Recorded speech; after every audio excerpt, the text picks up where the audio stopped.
हम इस समस्या से निकलने का कोई न कोई उपाय सोच ही लेंगे।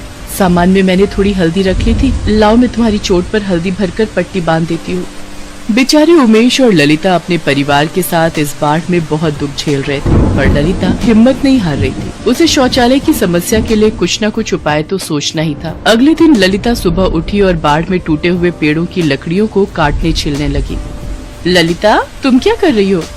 भाभी, तुम्हें तो पता ही है बाढ़ में हमारे गांव के सारे शौचालय टूट चुके हैं। बंटी के बापू के भी कल पैर में चोट लग गई। हम महिलाओं को भी खुले में शौच करने में कितनी दिक्कत आ रही है। मैं सोच रही थी खुद से ही क्यों ना एक लकड़ी का शौचालय तैयार करें, ताकि वो हम गाँव वालों के कुछ तो काम आएगा।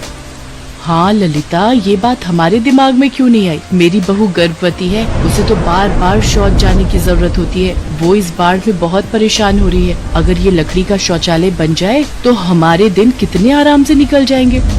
ललिता, हम औरतों की और भी बहुत सी परेशानियां होती हैं, जिस कारण हमें शौच की जरूरत होती है। गंदगी में शौच करने से हम औरतों को कोई बीमारी ना लगे, इससे बचने के लिए हम सब तुम्हारे साथ लकड़ी का शौचालय बनाने में मदद करेंगे। चलो बहनों, हम भी ललिता का साथ देते हैं।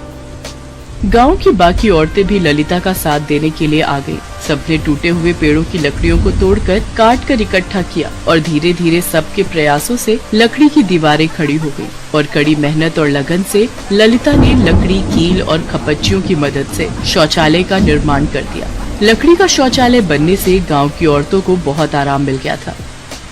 अब ललिता, तुम्हारे प्रयासों को देखकर हमने सोचा है कि हम और भी लकड़ी का शौचालय निर्मित करवाएं, जिसकी सारी जिम्मेदारी मैं तुम्हें और उमेश को देता हूँ। अगले कुछ ही दिनों में हम इस गांव में लकड़ी के और भी शौचालय बनवा देंगे हैं। धीरे धीरे सब कुछ ठीक हो जाता है और गांव में अब लकड़ी के शौचालय बन चुके थे, जिसकी पहल ललिता ने की थी। अगर ललिता जैसी हिम्मत हर व्यक्ति में आ जाए तो वो किसी भी परेशानी का सामना आसानी से कर सकता है। ये बात